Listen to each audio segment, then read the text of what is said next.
दोस्तों हम सब उस दुनिया में जी रहे हैं जब सबसे ज्यादा खाने पीने का सामान हमारे आसपास ही दिख जाता है। जी हाँ दोस्तों, ये सच है कि हम सब आज ड्रीम लैंड में हैं और अगर आप हेल्दी हैं तो आज आप कुछ भी खा सकते हैं। दोस्तों लॉकडाउन पूरी दुनिया में लगा था लेकिन पेट पे नहीं। क्या आपको पता है कि जब हमारे पास कोई काम नहीं होता है उस समय हम सबसे ज्यादा ध्यान खाने पर ही लगाते हैं। जी हाँ दोस्तों, ये सच्चाई है। लेकिन आपको लग रहा होगा कि आज हम खाने पीने की ही बात क्यों कर रहे हैं, तो आपको बता दें कि देश में मॉनसून आ गया है और ऐसे में खाने पीने की बात तो होगी। आपको बता दूं कि कई बार खाने की चीजें किसी और वजह से बनाई गई थी लेकिन बाद में वो खाने के काम आने लगा। जो आज सबसे मशहूर सॉफ्ट ड्रिंक है वो किसी और काम के लिए बना था लेकिन इंसानों को इसका टेस्ट पसंद आ गया तो वो इसे पीने लगे। ऐसी ही बहुत सारी कहानियां हैं, पिज्जा से लेकर रसगुल्ले तक।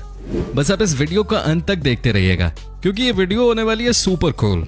साथ ही दोस्तों अगर आप हमारे चैनल पे नए हैं और अभी तक चैनल को सब्सक्राइब नहीं किया है तो फटाफट चैनल को सब्सक्राइब भी कर लीजिए। दोस्तों सबसे पहले आपको बताते हैं कहानी ग्राम क्रैकर्स की। जी हाँ दोस्तों, जैसे हमारे देश में पार्ले जी बिस्किट फेमस है वैसे ही अमेरिका में ग्राम क्रैकर्स बहुत पॉपुलर हैं। लेकिन दोस्तों इसकी शुरुआत की कहानी बहुत अलग थी। सबसे पहले तो आपको बता दूं कि इसकी शुरुआत हुई थी 1880 में ही। लेकिन दोस्तों इसकी शुरुआत हुई कैसे, ये बहुत ही मजेदार किस्सा है।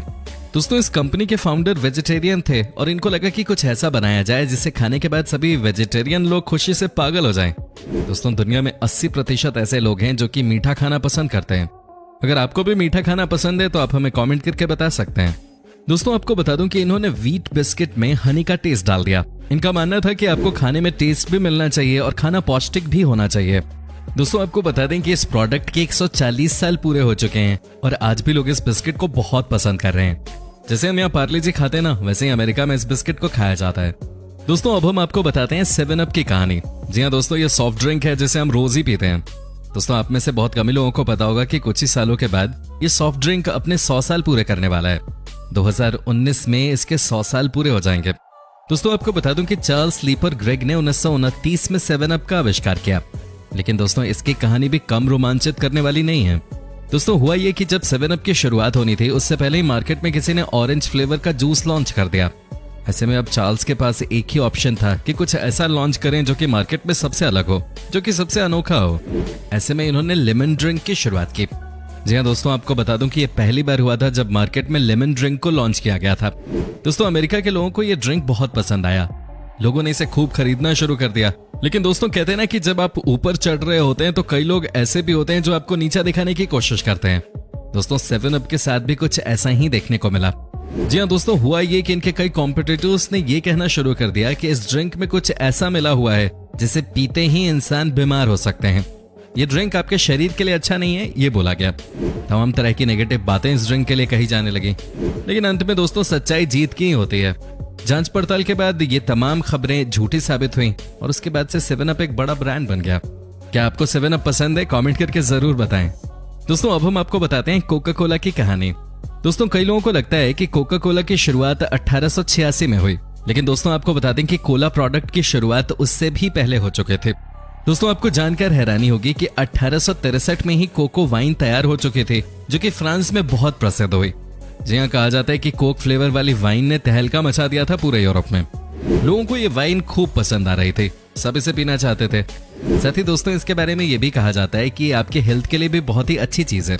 ऐसे में अमेरिका के एक बिजनेसमैन के दिमाग में ये आइडिया आया कि क्यों ना कोक को सॉफ्ट ड्रिंक के तौर पे लॉन्च किया जाए। और वैसे में 1886 में कोक की शुरुआत हुई।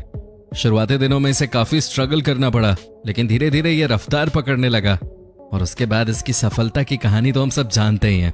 दोस्तों किसी भी बिजनेस को ब्रांड बनने के लिए एक ही मौका चाहिए होता है। कोक को भी मौका मिला और उसके बाद तो ये बड़ा ब्रांड बन गया और उसके बाद तो इसने कभी पीछे मुड़ के देखा ही नहीं। साथ ही दोस्तों आपको बता दूं कि कोक की मार्केटिंग टीम उस जमाने में भी कहा जाता है कि बहुत टॉप क्लास थे। जो ये एड्स बनाते थे, जो ये एक से बढ़कर एक प्रमोशनल वीडियोस बनाते थे, इन सब की वजह से कोक को आसमान छूने का मौका मिल गया। दोस्तों वैसे आज भी कई लोगों का यही कहना है कि ठंडा मतलब कोका कोला। वैसे दोस्तों आपको क्या लगता है, आपके लिए ठंडा मतलब कोका कोला या कुछ और है? जरूर बताइएगा। दोस्तों अब जो हम आपको दिखाने जा रहे हैं उसे तो आपने यकीनन ही कई बार खाया होगा। जी हाँ दोस्तों, सुबह सुबह भी और शाम में भी। दोस्तों ये है केलॉग्स कॉर्नफ्लेक्स। दोस्तों आपको बता दें कि ये एक ऐसी चीज है जिसे आधा इंडिया सुबह सुबह जरूर खाता होगा। भाई हेल्दी का हेल्दी, साथ में दोस्तों आप इसे बना सकते हैं बिल्कुल झटपट। दोस्तों आज के दिन ये अमेरिकन कंपनी इतनी बड़ी हो गई है कि आप इसका अंदाजा भी नहीं लगा सकते। दोस्तों इस कंपनी की एक अलग ही कहानी है, लेकिन अगर हम आपको सिर्फ इसके सबसे पॉपुलर ब्रांड कॉर्नफ्लेक्स के बारे में बताएं तो आपको लगेगा कि वाकई में इंसान पे अगर भगवान मेहरबान हो तो वो कुछ भी कर सकता है।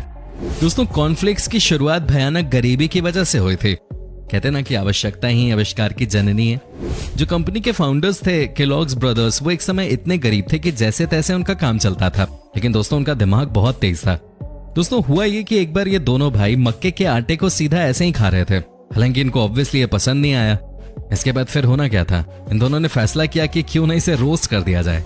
दोस्तों जब इन्होंने अपने घर में इसे रोस्ट किया तो शानदार रिजल्ट आया, और उसके बाद तो इन्होंने कभी पीछे मुड़ के देखा ही नहीं। इन्हें मौका मिल गया अपनी गरीबी को हमेशा हमेशा के लिए खत्म करने का। इन्होंने फैसला किया कि इसको वो छोटे लेवल पे शुरू करेंगे। इसकी शुरुआत की गई और उसके बाद क्या होना था, ये कॉन्सेप्ट लोगों को बहुत पसंद आया। लोग इनकी कॉर्नफ्लेक्स को पसंद करने लगे। दोस्तों वाकई में ये कहानी किसी को भी इंस्पायर करता है। लेकिन दोस्तों सोचिए, आज पूरी दुनिया कॉर्नफ्लेक्स को जानती है, हालांकि इसकी शुरुआत कैसे हुई ये बहुत ही कम लोग जानते होंगे। दोस्तों अब हम आपको दिखाते हैं कहानी सैलिसबरी स्टेक की। जी हाँ दोस्तों, इसकी भी कहानी सुनकर आपको लगेगा कि वाकई में इसकी शुरुआत कहाँ हुई थी और आज ये कहाँ पहुंच गया है। दोस्तों दरअसल ये एक तरह का खाना है, आज ये अमेरिका का नेशनल डिश जैसा बन गया है, जिसे देखो सब इसके फैंस हैं। लेकिन आज हम आपको बताते हैं कि इसकी शुरुआत कैसे हुई। दोस्तों इसके जो फाउंडर थे वो अमेरिकन थे, साथ ही दोस्तों ये आर्मी में काम करते थे। 15 साल तक इन्होंने आर्मी में ही काम किया। वहाँ ये आर्मी के लोगों के लिए खाने पर रिसर्च किया करते थे। इनका काम था कि कुछ ऐसी डिश के बारे में जानकारी शेयर करें जिससे आर्मी के जवान खाने के बाद फिट रह सकें। दोस्तों आपको बता दें, उसके बाद तो मानो इन्हें आइडिया ही मिल गया हो कि कैसे रिटायरमेंट के बाद अपना काम शुरू करना है। इसे जो भी कहिए दोस्तों, अमेरिकन लोग शुरू से ही बहुत क्रिएटिव रहे। आपको बता दें कि इन्होंने सैलिसबरी स्टेक की शुरुआत की और पहले अटेम्प्ट में ही लोगों को ये डिश बहुत पसंद आई। बस दोस्तों उसके बाद तो इस कंपनी की गाड़ी चली पड़ी। किसी ने सही कहा है कि अगर मन में हो तमन्ना तो इंसान कुछ भी हासिल कर सकता है। जी हाँ दोस्तों, जो उम्मीद सैलिसबरी स्टेक के ओनर ने की थी उनका भी सपना पूरा हो गया। दोस्तों आपको बता दें कि च्युइंग गम एक ऐसी चीज है जो कि हर इंसान खाता है। कॉलेज में हम सब स्टाइल भी मारा करते थे इसे चबाते चबाते। लेकिन दोस्तों क्या आपको पता है कि च्युइंग गम की शुरुआत कहां से हुई? इसकी कहानी भी बहुत इंस्पिरेशनल है। कहा जाता है कि जब अमेरिका में भयानक इकोनॉमिक क्राइसिस आई थी, उस समय ही इस च्युइंग गम ने अपनी जगह मार्केट में बना ली। जी हाँ दोस्तों, आपको बता दूं कि जब पहली बार इसे मार्केट में लॉन्च किया गया था, कहा जा रहा था कि इस समय किसी भी प्रोडक्ट को लॉन्च करने का अच्छा समय नहीं है। इस समय कुछ भी नया काम नहीं चलेगा क्योंकि नुकसान मार्केट में बड़ा हुआ है। लेकिन दोस्तों जब च्युइंग गम को लॉन्च किया गया तो उसका रिस्पॉन्स बहुत पॉजिटिव रहा। दोस्तों लोगों को ये प्रोडक्ट बहुत पसंद आई। वाकई में दोस्तों कहा जाता है कि अगर आपके अंदर किसी चीज को लेकर जुनून हो तो आप खराब समय में भी काफी तेज रफ्तार से सीढ़ियां चढ़ सकते हैं। वाकई में कमाल की कहानी है ये दोस्तों।